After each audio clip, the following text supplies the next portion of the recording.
Hello, Payson Junior High. Welcome to second semester of classes here for this year, and also welcome to art class. I'm Mr. Vincent. I teach some of the art classes here at Payson Junior High. I'm really glad to have you along. Those of you that have had my class either last year or last semester, I am glad to have you back. And those of you that are new to my class, welcome. I hope that we will become great friends and that we'll have a really cool art journey together. I really think of myself more as a facilitator of art rather than just a teacher. My job is to get you to figure out how to be creative and how to use the innate ability that you all have inside of you to come up with cool art ideas and to see them come to fruition. So hopefully we'll be having a really good time this semester. Right now, I am cruising on a ship off the coast of California and down into Mexico. It's my first time on a cruise ship. Hopefully I'm not throwing up. Hopefully my family and I we're all having a good time. Hopefully you will have a good time this week as well, and that you will be nice to the substitutes who are giving of their time and energy to teach you and substitute. I appreciate you so much for being willing to be here with my classes. So what I'm going to do right now is I'm going to spend some time introducing the disclosure document, which you all should have received on coming in. It would have been a color that corresponds to the correct class that you're in. So hopefully you received that. If you did not, please come and pick it up after this presentation is over. And after we get done with the disclosure document, I will also introduce the first project that we're going to be doing this first week of school. I recognize that this is not a really opportune time for me to be gone the first week of a new semester, but it is what it is. Don't know what else to say about that except for please forgive me for being gone, and we will have fun when I get back. So enjoy this week. Enjoy your life. There we go. And listen up. Okay, let's go through this disclosure document, which you hopefully have all received. A disclosure document, as you guys know very well, and you all have done these so many times, I know that they're boring, but it is important that you listen so that you actually know the expectations in my class, so that we don't have to go over things over and over again. So please listen up. Also be aware that this is the first thing that's going on your grade in Infinite Campus. So please get this signed by a parent or guardian, and sign it yourself as well and bring it back. This will be technically due by Friday, but if you just bring it back tomorrow and hand it to the substitute that is here, I will let them know where to put it, and you'll get the points. Okay, so first of all, let's talk a little bit about grades. I honestly have a little bit of a hard time grading in art. It's not a thing that I love to do, but it is a necessity. I have to do it. And so I try not to grade on artistic talent. I know that's kind of difficult because those of you that are just natural artists, you're going to be great, and I'm sure you'll do really well as long as you're actually working. What I try to do instead of grading on talent is I grade on criteria. So meeting certain criteria, learning the concepts I'm trying to teach with each project that we do, and then putting in the work. And honestly, that is the biggest one, is putting in the work. If you don't work, it's really hard to accomplish anything, as you all know. I do give participation points per day, 3 points precisely. And I give those points for doing specific things. Coming to class on time is one of them. If you are tardy all the time to class, then you're going to have a hard time getting those participation points. Or if you're absent, that's really, really hard, actually. Staying in class the entire time, obviously not taking off. Working on projects the whole class period, that is the big one. The one that I actually really just watch and see whether you're accomplishing anything or whether you're just kind of killing time. And participating in activities if we're doing something together, and helping clean up the classroom. Okay, those are kind of the main things that I look at for giving those participation points. If you don't clean up, you're going to have a problem. You're going to be losing points, but there's also going to be a lot of other consequences as well. So if you are habitually absent from my class, you're going to have a really hard time passing. There are some people that just really struggle with coming to school altogether, and I know if that is you, then you've got a lot of things going on probably in your life. But it's really hard to pass an art class. This is a studio class, which means everything is done here. There is very, very little homework. The only homework that there really is if you don't get something done during the time that I give you, and then you may need to try to finish it at home if possible. But some things we do you can't take home, so you really need to be here. Okay. You're responsible for keeping track of your grade and informing me if there has been a mistake made. Okay. If there is a mistake, I can fix it, but I usually need a student to actually notice that there's a problem and let me know. It's definitely a good idea to save all your work until the final grade has been given for the term. So every project we do for third term, I would save the projects and the score sheets until the end of the term. Once you have a grade, then you can do with them what you will. Of course, it is my hope that you are going to love the projects that we make together and that you'll want to take them home. But I know that that is shooting really high, that a lot of people don't really love what they make, and that's okay, because I'm more about the process you're going through. I honestly believe anyone can get an A if you're willing to do the work. If you're not willing to do the work, then that is really hard to get a decent grade. As long as you actually turn in every project, even if it's unfinished, you're probably going to be in like the C range maybe if you turn it in. The only people that really fail my class are those that just don't turn in work or just don't do anything. So, okay. All right. So let's talk a little bit about late work. I do expect you to hand in your art projects on time, mostly because we just need to keep the class flowing. If you are taking really, really long on every project, then you won't have enough time at the end to finish everything that you need to, and I don't excuse projects. So you got to make sure that you're trying to hand things in on time. Unless you want to make other arrangements with me, and I approve them, and you can turn something in late if you really need to take more time on it. Late work may be docked up to 20%. I don't always do that, but it is up to my discretion to dock your work up to 20% if I see that you're just messing around, not really caring about what you're doing. If I see that you're really working super hard, I may be lenient on that. So just so they are aware, if a project is worth 100 points, that means the late value is 80 points.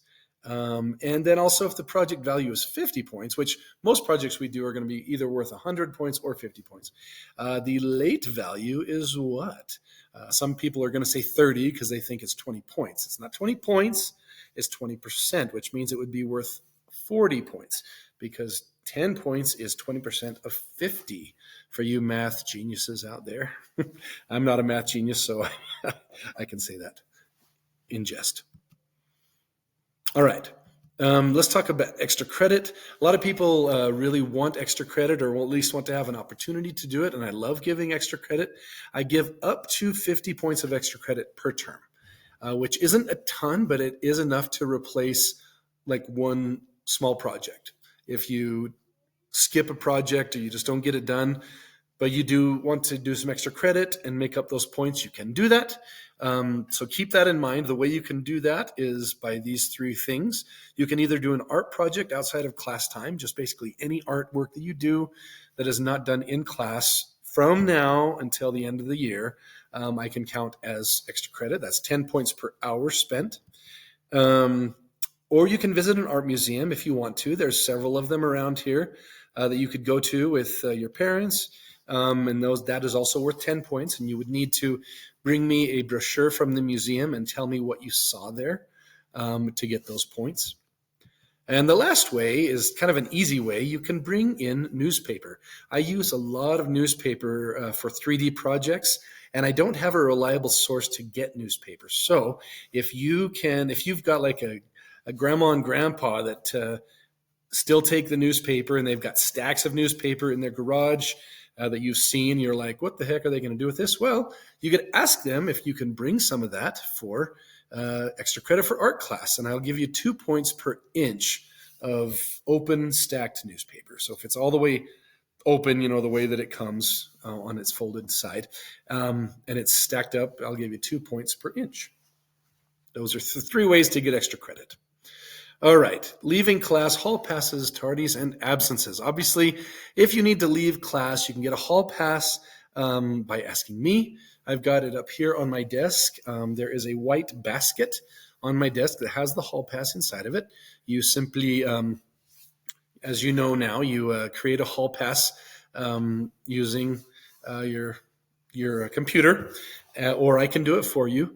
And then you need to come and leave your cell phone in the basket, take the hall pass, and go. Please never you leave class without asking me first, okay? Obviously, it's important that you get to class on time, but if you're tardy, make sure you talk to me when you arrive. A lot of people, especially in first period, will come to class late, and then they don't talk to me, and I don't really notice that they came in. And if I see them later, I forget that I marked them absent earlier because I'm kind of scatterbrained like that, which means that they remain marked absent unless you come up to me and say, Mr. Vincent, I just got here tardy, and then I will put you in as tardy.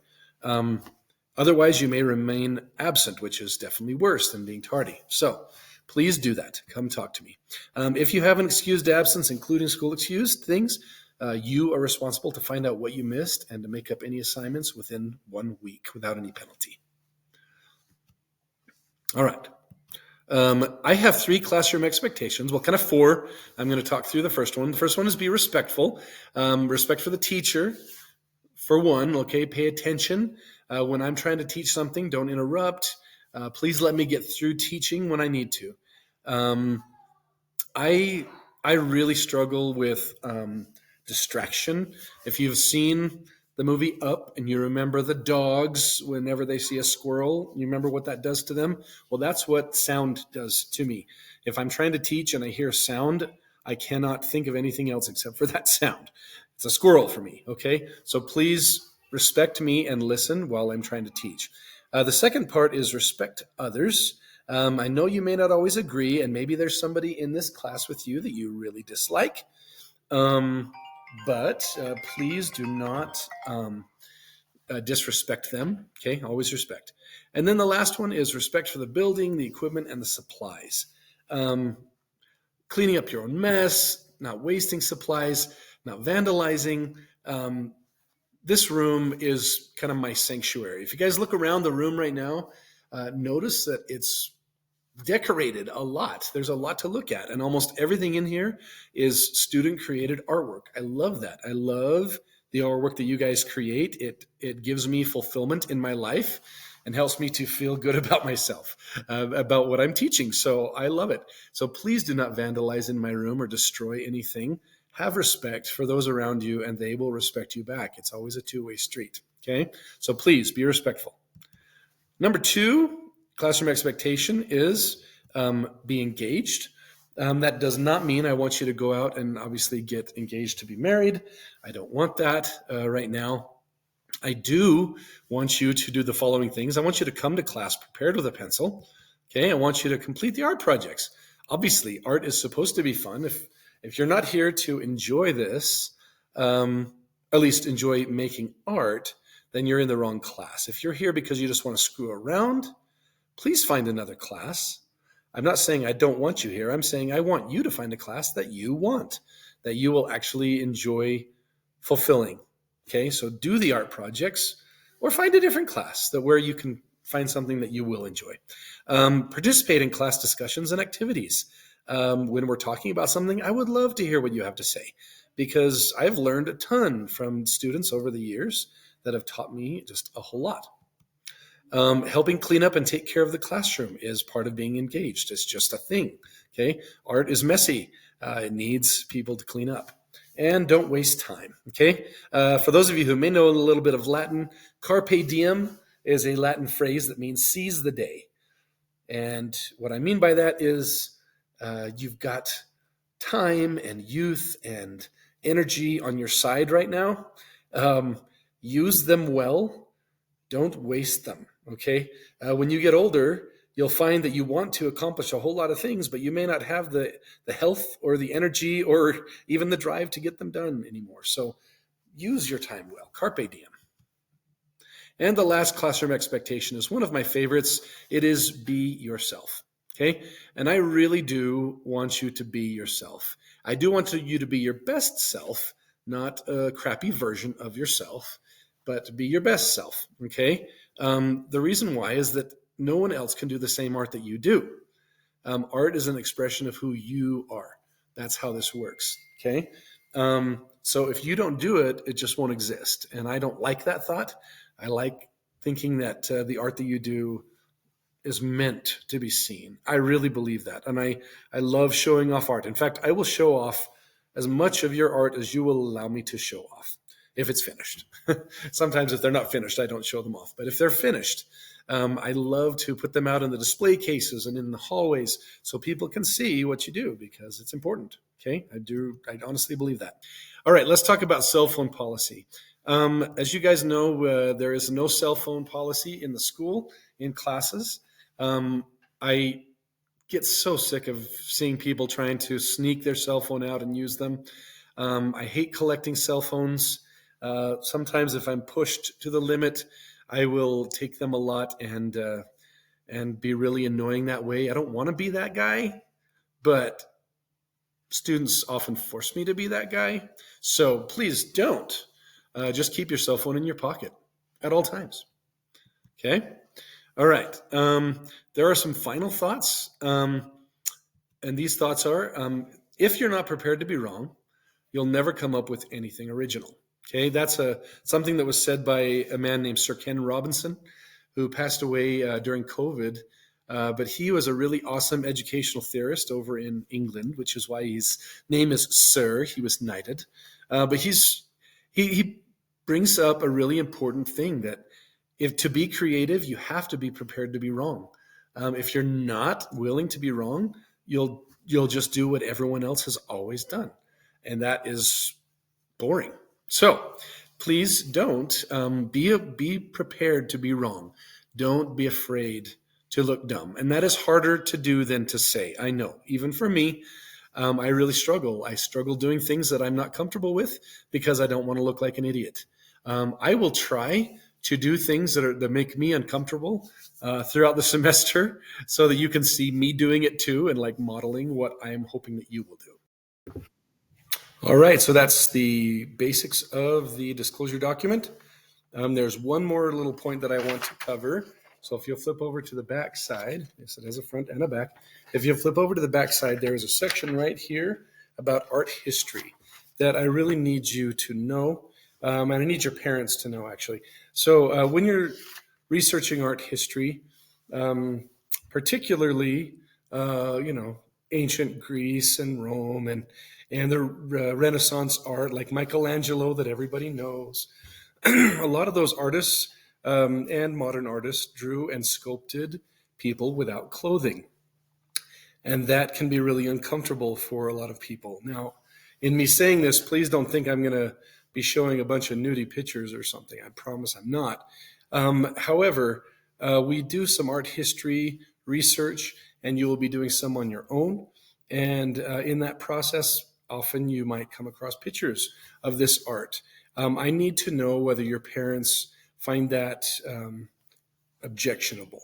So if your parents will look at this, make sure that they read that. And if they do not want you to be looking at any pictures of people without clothing, then they need to email me so I know that when it comes to researching, that you will be researching an artist that does not have that as part of their repertoire. So that is an important thing. If I do not receive an email from your parents, I will assume that means that they're okay with that. So, okay.